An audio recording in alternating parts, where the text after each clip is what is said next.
Hi dears, good morning. എല്ലാ കൂട്ടുകാർക്കും നമസ്കാരം. മൗനരാഗത്തിൻ്റെ ഇന്നത്തെ വിശേഷത്തിലേക്ക് എല്ലാവർക്കും സ്വാഗതം. അങ്ങനെ നമ്മുടെ ശാരി ചെറിയ പർച്ചേസിങ്ങും ഒക്കെ കഴിഞ്ഞ് അങ്ങോട്ട് വന്ന് ഇറങ്ങുന്ന സമയം മനു ആണെങ്കിലോ നമ്മുടെ സരയുവിന് വേണ്ടി ചായ വാങ്ങാൻ പോവുകയാണ്. അല്ല മോനെ, ഇതൊക്കെ അമ്മ വന്നിട്ട് വാങ്ങിക്കുമായിരുന്നല്ലോ, മോൻ എന്തിനാ ഇതുമായിട്ട് ഇറങ്ങിയത്?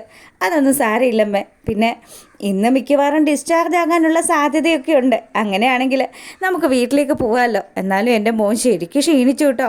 മോന് നല്ല ക്ഷീണമുണ്ട് മുഖത്തൊക്കെ. അതൊക്കെ അമ്മയ്ക്ക് വെറുതെ തോന്നുന്നതാണെന്നൊക്കെ മനു ഇങ്ങനെ പറയുക. അങ്ങനെ അമ്മായിയമ്മയും മരുമകനും കൂടി കൊച്ചു വർത്തമാനമൊക്കെ പറഞ്ഞുകൊണ്ട് നിൽക്കുന്ന സമയത്ത് അങ്ങോട്ടേക്ക് ഇതാ ഒരാൾ വരിക. മറ്റാരുമല്ല, നമ്മുടെ ജിഷ അവളുടെ സ്കൂട്ടിയിൽ നിന്ന് ഇറങ്ങി വരുന്ന ആ ഒരു കാഴ്ച കണ്ടതും മനുവിന് നല്ല ടെൻഷനായി. മനു ആണെങ്കിലോ, എന്നാ അമ്മ സാരയുടെയും കുഞ്ഞിൻ്റെ അടുത്തേക്ക് പോയിക്കോ. അല്ല മോനെ, ആ വരുന്നത് ശിവദാസൻ്റെ മോളല്ലേ? മോൻ അറിയുമായിരിക്കുമല്ലോ. എവിടെയോ വെച്ച് കണ്ടതുപോലെയൊക്കെ ഉണ്ട്. എന്തായാലും ഞാൻ പോയി ചായ വാങ്ങിയിട്ട് വരാമെന്നും പറഞ്ഞ് മനു ആ സമയത്ത് അവിടെ നിന്ന് എസ്കേപ്പ് ആകുകയാണ്. അങ്ങനെ നമ്മുടെ മനോഹരൻ പോയതും ശാരിക്ക് എന്തൊക്കെയോ ചില സംശയങ്ങൾ തോന്നുക. ശാരിയാണെങ്കിലോ, ചേടാ ഈ പെണ്ണിനെ കണ്ടതും ഇവനെന്താ പോയത്? എന്തോ ചില പരിപാടികളൊക്കെ ഉണ്ടല്ലോ, എന്തോ ചെറിയ കള്ളത്തരങ്ങളൊക്കെ ഉണ്ടല്ലോ എന്നുള്ള രീതിയിൽ ശാരി ഇങ്ങനെ ആലോചിച്ചുകൊണ്ട് നിൽക്കുക. അപ്പോഴത്തേക്കിനും നമ്മുടെ ജിഷ വന്നിട്ട് ശാരിയുടെ അടുത്ത് സംസാരിച്ചു. അല്ല മോള് ആ ശിവദാസിൻ്റെ മോളല്ലേ? അതെ ആൻറ്റി. എന്നെ അറിയുമോ ചോദിക്കുക ശാരി. പിന്നെ ആൻറ്റി അറിയാതെ ഇരിക്കുമോ? നിങ്ങളെ ഒന്നും മറക്കാൻ പറ്റില്ലല്ലോ. നിങ്ങളൊക്കെ എനിക്കും എൻ്റെ കുടുംബത്തിനും ചെയ്തു തന്ന ആ സൽപ്രവർത്തികൾ എപ്പോഴും ഞങ്ങളുടെ മനസ്സിലുണ്ട്. എന്തായാലും ആൻറ്റിയെ കാണാൻ സാധിച്ചതിൽ വളരെ സന്തോഷം. അല്ല ആൻറ്റി എന്താ ഇവിടെ? എൻ്റെ മോള് പ്രസവിച്ചു. ആ റൂമിലാണ് കിടക്കുന്നത്. അപ്പോൾ പ്രസവിച്ചു അല്ലേ? മോളുടെ ഭർത്താവ് ഇവിടെ ഉണ്ടോ എന്ന് ചോദിക്കുക ജിഷ. ഇത് കേൾക്കുന്ന സമയത്ത് ശാരിക്ക് എന്തൊക്കെയോ ചില സംശയങ്ങൾ മനസ്സിലേക്ക് കയറി കൂടുകയാണ്. ശാരിയാണെങ്കിലും നമ്മുടെ ജിഷയെ കണ്ട വിവരങ്ങളൊക്കെ സരയുടെ അടുത്ത് പോയി സംസാരിക്കുക. സരയാണ് ഈ സമയത്ത് കുഞ്ഞിനെയൊക്കെ കൊഞ്ചിച്ചുകൊണ്ട് അവിടെ ഇങ്ങനെ കിടക്കുക. എന്താ അമ്മേ, ആരുടെ കാര്യം അമ്മ ഈ പറയുന്നത്? മോളെ, ആ ശിവദാസൻ്റെ മോളുണ്ടല്ലോ, അന്ന് അച്ഛൻ കല്യാണമൊക്കെ കൂടാൻ പോയില്ലേ? മനുവും പോയെന്നാണല്ലോ പറഞ്ഞത്. അവളിവിടെ ഇന്ന് വന്നിട്ടുണ്ടായിരുന്നു. അവൾക്ക് വലിയ സന്തോഷമൊന്നുമില്ല. ഭർത്താവുമായിട്ട് തല്ലിപ്പിരിഞ്ഞതാണോ എന്ന് പോലും എനിക്ക് സംശയമുണ്ടെന്നൊക്കെ പറയുക. മിക്കവാറും അത് തന്നെ ആയിരിക്കും അമ്മേ. നമ്മളെന്തിനാ വെറുതെ ആവശ്യമില്ലാതെ മറ്റുള്ളവരുടെ കാര്യത്തിലൊക്കെ ഇടപെടുന്നത്? അല്ല മോളെ, അവളുടെ കഴുത്തിൽ താലിമാല പോലും ഇല്ലായിരുന്നു. അച്ഛനൊക്കെ പറഞ്ഞത് വലിയ കാശുകാരനെയാണ് അവൾ വിവാഹം കഴിച്ചതെന്നല്ലേ. പക്ഷേ അങ്ങനെയൊക്കെ ഉണ്ടായിട്ടും ആ പെൺകൊച്ചിന് എന്തൊക്കെയോ ചില തകരാറുകളുണ്ട്. ആ കാര്യം അമ്മ പറഞ്ഞത് ശരിയാ. അവൾ നമ്മുടെ വീട്ടിലൊരു ദിവസം വന്ന കാര്യം ഞാൻ അമ്മയോട് പറഞ്ഞില്ലേ? മനു കേട്ടിട്ട് ഞാനും കൂടി നിൽക്കുന്ന ഫോട്ടോ കണ്ടു കഴിഞ്ഞപ്പം അവൾക്ക് എന്തൊക്കെയോ ഒരു ഷോക്ക് പോലെ ആയി. അവൾ വീട്ടിൽ നിന്ന് ഒരക്ഷരം പോലും മിണ്ടാതെ ഇറങ്ങിപ്പോവുക ചെയ്തത്. അന്നേ എനിക്ക് തോന്നി ആ പെണ്ണിന് എന്തൊക്കെയോ ചില തകരാറുകളൊക്കെ ഉണ്ടെന്ന്. എന്തായാലും അമ്മ അതൊന്നും കാര്യമാക്കണ്ട. നമ്മളെന്തിനാ വെറുതെ ആവശ്യമില്ലാണ്ട് അന്വേഷിക്കുന്നത്? അവൾക്കും അവളുടെ അച്ഛനും ഒക്കെ കിട്ടാനുള്ളത് കിട്ടും, അത്ര തന്നെ. പിന്നീട് നമ്മുടെ പ്രകാശനും ഭാനുമതി അമ്മയും ദാവിക്ക് കൂടെ ഇരുന്ന് നമ്മുടെ ലക്ഷ്മി അമ്മയുടെ കാര്യങ്ങൾ സംസാരിക്കുക. എന്തായാലും അച്ഛൻ്റെ ജീവിതത്തിൽ ഇങ്ങനെ ഒരു വമ്പൻ ടേസ്റ്റ് ഉണ്ടായിരുന്ന കാര്യം ഞാൻ സ്വപ്നത്തിൽ പോലും വിചാരിച്ചിട്ടില്ല. ഇനി എന്തായാലും കാർത്തിക ചേച്ചിയുടെ അമ്മ എന്ത് തീരുമാനം എടുക്കുമെന്നുള്ളതാണ് നമുക്കറിയേണ്ടത്.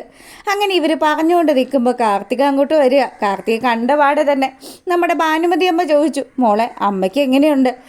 അമ്മ ഇന്നത്തെ ഫ്ലൈറ്റിൽ അമ്മ ചെന്നൈയിലേക്ക് പോയി.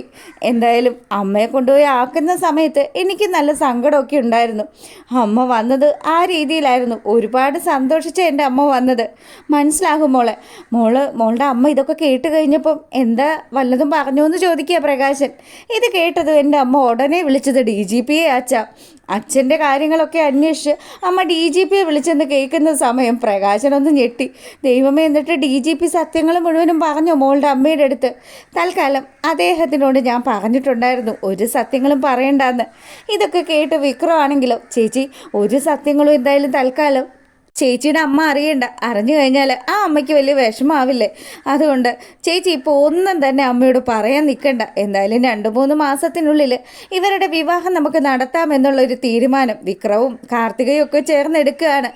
ഈ സമയത്താണ് നമ്മുടെ കാർത്തികയോട് ഭാനുമതി അമ്മ ഒരു കാര്യം ചോദിക്കുന്നത്, മോളുടെ അമ്മ ആ വിവാഹ വേഷത്തിൽ അത് മോൾ അണിയിച്ചൊരുക്കി കൊണ്ടുവന്നതല്ലേ? മോളുടെ അമ്മയ്ക്ക് എത്രമാത്രം സങ്കടം ഉണ്ടായി കാണും. അതേ മുത്തശ്ശി, അമ്മയ്ക്ക് നല്ല സങ്കടം ഉണ്ടായിരുന്നു. അമ്മയുണ്ടല്ലോ 100-300 പവൻ്റെ സ്വർണ്ണമൊക്കെ ഇട്ടല്ലേ വന്നത്. അതുമല്ല, വിവാഹം നടക്കില്ല എന്ന് അറിഞ്ഞപ്പോൾ എൻ്റെ അമ്മ സത്യം പറഞ്ഞാൽ എനിക്ക് സങ്കടമാകുമല്ലോ എന്ന് വിചാരിച്ചിട്ടാണ് എൻ്റെ മുന്നിൽ നിന്ന് കരയാതിരുന്നത്. എന്തായാലും ഇനിയിപ്പോൾ പറഞ്ഞിട്ട് കാര്യമില്ലല്ലോ.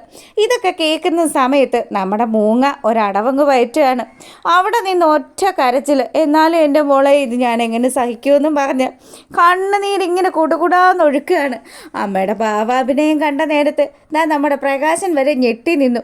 മുത്തശ്ശി ഇത് എന്തായി കാണിക്കുന്നത്, ഓവറാക്കല്ലേ എന്നും പറഞ്ഞ് നമ്മുടെ വിക്രമാണെങ്കിലും മുത്തശ്ശിയുടെ അടുത്ത് കൂടുക. കാർത്തികയാണെങ്കിലോ മുത്തശ്ശി സമാധാനിക്കുക കേട്ടോ, എന്തായാലും ഇനി അച്ഛനും അതുപോലെ തന്നെ എൻ്റെ അമ്മയും തമ്മിലുള്ള വിവാഹം കൂടിപ്പോയി ഒരു 2-3 മാസം, അതിനപ്പുറം പോവില്ല. ഞാൻ അതിനുള്ളിൽ ഇവരുടെ വിവാഹം നടത്തിയിരിക്കും. ഇതെൻ്റെ വാശിയാണ്. ആ കല്യാണിക്കും കിരണും ഒക്കെ കൊടുക്കാവുന്ന ഏറ്റവും വലിയൊരു ശിക്ഷയും ഞാൻ കൊടുത്തിരിക്കും. എൻ്റെ അമ്മയുടെ സന്തോഷം അവർ തല്ലിക്കെടുത്തിയത് അത് വേണം മോളെ, അങ്ങനെ തന്നെ വേണമെന്ന് മൂങ്ങ ഇങ്ങനെ എരികേറ്റി കൊടുക്കുകയാണ്. കാർത്തിക പോയതിന് ശേഷം നമ്മുടെ പ്രകാശം പറഞ്ഞു, എൻ്റെ അമ്മ എന്ത് അഭിനയം നിങ്ങൾ കാഴ്ചവെച്ചത്, നിങ്ങൾ സമ്മതിക്കണം കേട്ടോ. എടാ മോനെ, നിനക്ക് വേണ്ടി നിൻ്റെ മകന് വേണ്ടി ഈ ആയുഷ്കാലം മുഴുവനും കരഞ്ഞഭിനയിക്കാനും ഞാൻ തയ്യാറാണ്. അങ്ങനെ ഈ ഒരു കാര്യങ്ങളൊക്കെ കഴിഞ്ഞു. പിന്നീട് നമ്മളെ കാണിക്കുന്നത് പച്ചക്കറിയൊക്കെ അരിഞ്ഞുകൊണ്ട് നിൽക്കുന്ന ദീപയുടെ അരികിലേക്ക് കിരണും കല്യാണിയും കൂടി വരികയാണ്. വന്ന പാടെ തന്നെ, അമ്മേ അയലത്തെ ആൾക്കാരൊക്കെ വന്നിട്ടുണ്ട് കേട്ടോ. ആരുടെ കാര്യം മോളെ ഈ പറയുന്നത്? ആ സരിയുടെ കാര്യം. എന്തായാലും മനോഹരൻ നൈസായിട്ട് മുങ്ങാനുള്ള ചില പ്ലാനുകളൊക്കെ ഇടുന്നുണ്ട്. അവൻ പോയി കഴിഞ്ഞാൽ അറിയാം അയലത്ത് എന്താ സംഭവിക്കാൻ പോവുകയെന്ന്.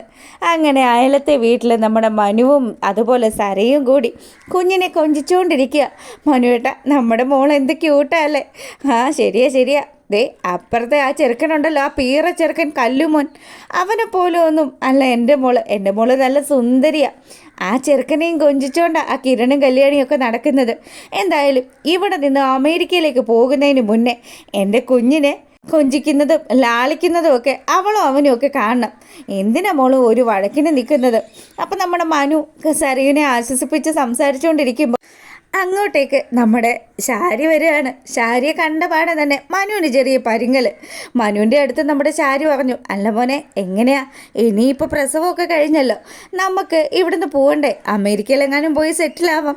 അതാകുമ്പോഴത്തേക്കിനും സരയോ മോളുടെ ഈ ഒരു വാശിയും വൈരാഗ്യവും ഒക്കെ മാറുകയും ചെയ്യും. പണ്ടത്തേനേക്കാട്ടിലും എന്തായാലും നല്ല മാറ്റമുണ്ട് സരയുടെ ജീവിതത്തിൽ.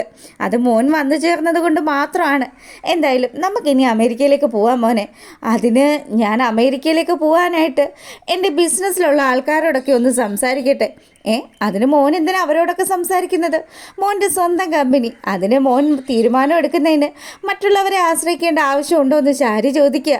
ശാരി അപ്പോൾ ഇങ്ങനെയൊക്കെ പറയുമ്പോഴും നമ്മുടെ മനുവിന് ചെറിയ ടെൻഷനുണ്ട്. ശാരി എന്തെങ്കിലുമൊക്കെ അറിഞ്ഞു വെച്ചിട്ടാണോ ഈ പറയുന്നത്? ശാരി പോയ പാടെ തന്നെ നമ്മുടെ സരയുനും ആ ഒരു സംശയം ഇല്ലാതില്ല. സരയു പറഞ്ഞു, മിക്കവാറും അയൽ വീട്ടിൽ അവർ എരിവ് കയറ്റി കൊടുത്തിട്ടായിരിക്കും അമ്മ ഇങ്ങനെയൊക്കെ പറയുന്നത്. പിന്നീട് പിറ്റേ ദിവസം നമ്മുടെ മൂങ്ങയും അതുപോലെ പ്രകാശനും കൂടി ക്ഷേത്രത്തിലെത്തുകയാണ്. അവിടെ ചെന്നതും എൻ്റെ ദൈവമേ, എൻ്റെ പ്രകാശൻ്റെ ആദ്യ ഭാര്യയും രണ്ടാമത്തെ ഭാര്യയും നശിച്ച് നാറാണക്കല്ലിൽ പിടിക്കണേ. തിരുമേനിയാണെങ്കിലോ വന്നു പ്രസാദമൊക്കെ കൊടുക്കുന്ന സമയത്ത് തിരുമേനിയോട് ഇവർ പറഞ്ഞു, അതെ തിരുമേനി, നിങ്ങളുടെ പ്രാർത്ഥനയൊന്നും അങ്ങോട്ട് ഏശിയിട്ടില്ല. നിങ്ങൾ ഇന്നലെ വന്ന് സദ്യ കഴിച്ചായിരുന്നോ? ഞാനവിടെ വന്നായിരുന്നു. പിന്നെ കല്യാണം മുടങ്ങിയത് കൊണ്ട് അവിടെ നിന്ന് ഭക്ഷണമൊന്നും കഴിക്കാൻ നിന്നില്ല. എന്തായാലും ഇനി ആലോചിക്കണം ഇങ്ങോട്ട് വരണോ വേണ്ടയോ എന്നുള്ളത്. ഇവരിതൊക്കെ സംസാരിച്ചുകൊണ്ട് നിൽക്കുമ്പോഴാണ് കിരണും കല്യാണിയും കൂടി ക്ഷേത്രത്തിലേക്ക് വരുന്നത്. ഇവരെ കണ്ട പാടെ തന്നെ നമ്മുടെ മൂങ്ങ കൊടുവാളെടുത്തു. വന്നിരിക്കാം മോനെ, നീ നശിച്ച് നാറാണക്കല്ല് പിടിക്കണമെന്നും പറഞ്ഞ് പ്രാർത്ഥിക്കാനായിട്ട് അവളുടെ കെട്ടിയോനെയും കൂട്ടിയിട്ട്. നീയും നിൻ്റെ അമ്മയും ഒക്കെ ചെയ്ത് കൂട്ടിയതിന് നിങ്ങൾ തന്നെ അനുഭവിക്കൂടി. ഞാൻ എൻ്റെ മന ഉരുകി എവിടെ നിന്ന് പ്രാർത്ഥിച്ചിരിക്കുന്നത്. എന്തായാലും അത്തരത്തിലുള്ള ഒരു ഗംഭീരമായിട്ടുള്ള വിശേഷമാണ് നമ്മുടെ മൂങ്ങാമുത്തശ്ശിയും പ്രകാശനും കിരണും കല്യാണിയൊക്കെ നേർക്ക് നേരെ നിന്ന് സംസാരിക്കുന്നതൊക്കെ കാണിച്ചുകൊണ്ടാണ് ഇന്നത്തെ വിശേഷം അവസാനിക്കുന്നത്. എന്തായാലും മൂങ്ങ നല്ല കട്ട കലിപ്പി നിൽക്കുകയാണ്. തൻ്റെ മകൻ്റെ ജീവിതം ആ സന്തോഷം കാണാൻ ആഗ്രഹിച്ച മൂങ്ങയ്ക്ക് നല്ല ഇടിവെട്ട് പണിയാണല്ലോ കിട്ടിയിരിക്കുന്നത്. അപ്പോൾ ഇനി അടുത്ത വിശേഷങ്ങളുമായിട്ട് വൈകുന്നേരം വരുന്നതായിരിക്കും. അതുവരെ എല്ലാവരും കാത്തിരിക്കുക. എല്ലാവർക്കും നല്ലൊരു ദിവസം ആശംസിക്കുകയാണ്.